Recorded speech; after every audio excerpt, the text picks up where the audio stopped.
oil and gas and other energy can be part of our response to the Americans. The reality is putting Canadian tariffs on American energy wouldn't do very much because they have a method. Canada and Japan have just made a liquid natural gas deal. This country's economy has been flirting with disaster, thanks in no small part to Donald Trump's on-again, off-again tariffs. Canada just made history, and America just lost a multi-billion-dollar edge.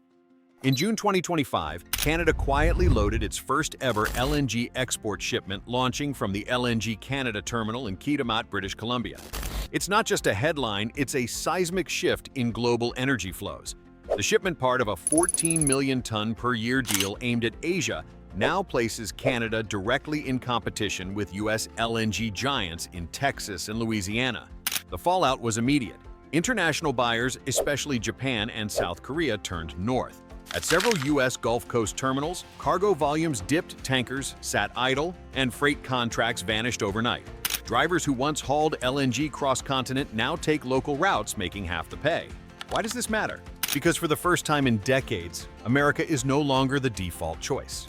Canada didn't outspend us. It didn't undercut us. It just showed up with a working pipeline, clear paperwork, and a steady hand, and the world said yes. 15 years ago, Canada was in the starting blocks with the United States in entering the global race to supply LNG to the world. Canada is now commissioning its first facility at LNG Canada, while the U.S. has become the world's largest exporter of liquefied natural gas. The silence didn't begin with an announcement. It began with absence. In early summer 2025, workers at U.S. LNG terminals started noticing something unusual. Fewer tankers, quieter docks, and fewer orders coming through the system. Along the Gulf Coast ports in Texas and Louisiana, once central arteries of American energy exports had begun to stall.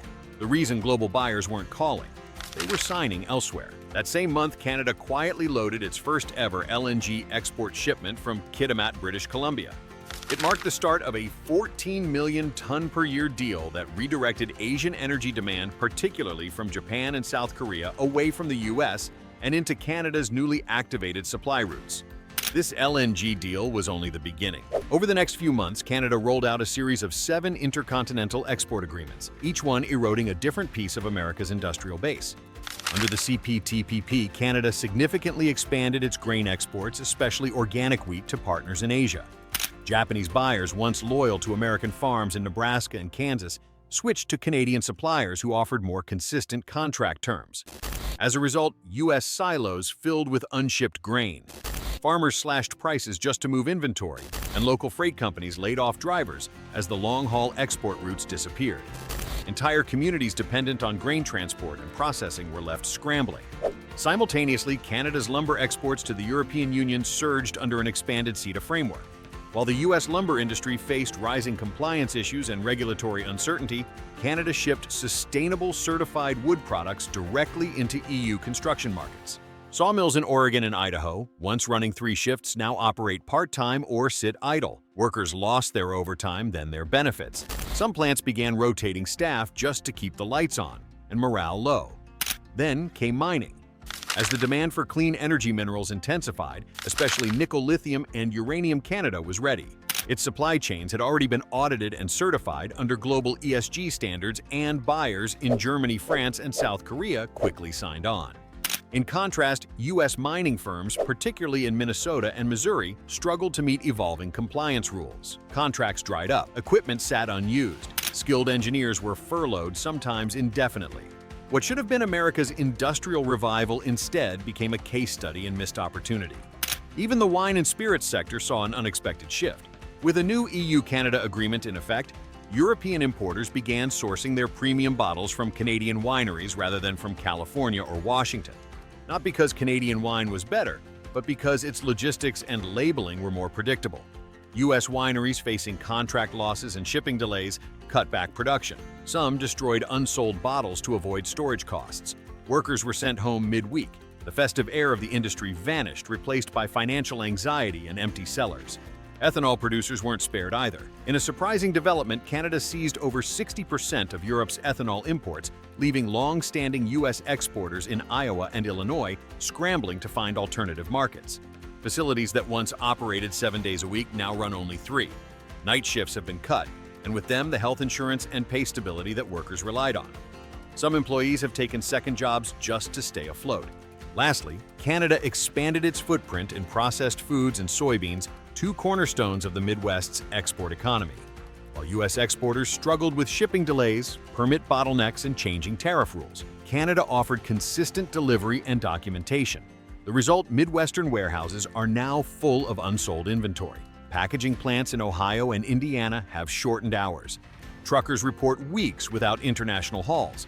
And where export activity once defined daily life, now there's just quiet. None of this happened overnight, and none of it came with dramatic headlines. Instead, Canada played the long game, quiet, consistent, and coordinated. While the U.S. debated policy shifts and imposed reactive tariffs, Canada simply showed up with the right logistics, cleaner supply chains, and contracts that didn't change with the wind. One by one, sectors once dominated by the U.S. have slipped across the border. And as Canadian goods leave port after port, the only thing many American workers hear now is silence. What makes Canada so attractive in 2025 isn't just price, it's predictability. As energy markets tightened, buyers in Japan and South Korea turned to Canada for shorter, faster, and more reliable LNG routes through its Pacific ports, avoiding the hurricane risks and backlogs of the U.S. Gulf Coast. But logistics is only part of the story. Canada offers policy stability, honoring WTO CPTPP and CETA commitments without surprise tariffs or political reversals. In contrast, U.S. deals often shift with each new administration, and global buyers have noticed. Environmental credibility seals the deal. Canadian exports come with clean supply chain certifications from nickel to wheat, while U.S. products face inconsistent state regulations and fossil-powered infrastructure. If the paperwork isn't clean, the deal doesn't close. Canada made sure it is. Behind the scenes, Canadian ports like Vancouver and Halifax now operate with year-round reliability, modern IT systems, and seamless logistics. The result, Canada didn't win by chance, it won by design. And the U.S. lost not for lack of quality, but for lack of trust. This country's economy has been flirting with disaster, thanks in no small part to Donald Trump's on-again, off-again tariffs. Canada's export momentum isn't just about good timing, it's the result of deliberate infrastructure bets and smart policy design. The centerpiece is LNG Canada, a $40 billion mega project led by Shell, located in Kitimat, British Columbia. After years of construction and regulatory prep, Train 1 officially began production between June 21st and 22, with the first shipment scheduled for June 29th of 2025, bound for Asian markets. This wasn't just another LNG terminal. It was Canada's official entrance into the global gas game, and it came fully aligned with ESG goals, Indigenous consultation frameworks, IFWAs, and contractual stability. In an era where buyers demand certainty over flash, that combination made it irresistible. Even more telling, Shell is already in discussions for Phase 2, signaling the project's long-term viability. It's not just a one-time win, it's the start of a scalable strategy. And it's being backed not just by private capital, but by the Canadian federal government, which in March 2025 committed over $6 billion to help exporters absorb shocks from U.S. tariffs and reroute their goods toward Europe and Asia. That kind of direct policy support sends a loud signal to international partners. Canada isn't waiting for Washington, it's charting its own path. But the real edge goes beyond just energy. Canada's agriculture and clean mineral sectors are also positioned to dominate not by underpricing, but by offering credibility and compliance. With CPTPP membership and ESG-aligned export processes, Canadian goods move across borders with minimal friction. Whether it's lithium from Alberta or grain from Saskatchewan, buyers know what they're getting. And just as importantly, they know the rules won't change halfway through the deal. In contrast, U.S. exporters often face fragmented regulations, shifting tariffs, and a lack of alignment between federal policy and state-level enforcement. That makes even the best products riskier to buy. In trade, reputation builds slowly but collapses quickly. Right now, Canada's is rising because its infrastructure and policy are speaking the same language: stable, transparent, and ready to deliver. Behind every missed export deal is a worker who pays the price. As Canada's supply chains ramp up, American LNG workers face a stark new reality. Terminals that once loaded tankers non-stop now sit quiet. Operators have been reassigned to low-priority maintenance. Truck drivers who used to haul international cargo now make local runs at 60% of their former pay, not because demand disappeared, but because it went elsewhere. On the farmlands of the Midwest, grain and soybean producers in Nebraska and Kansas are living a slow burn crisis.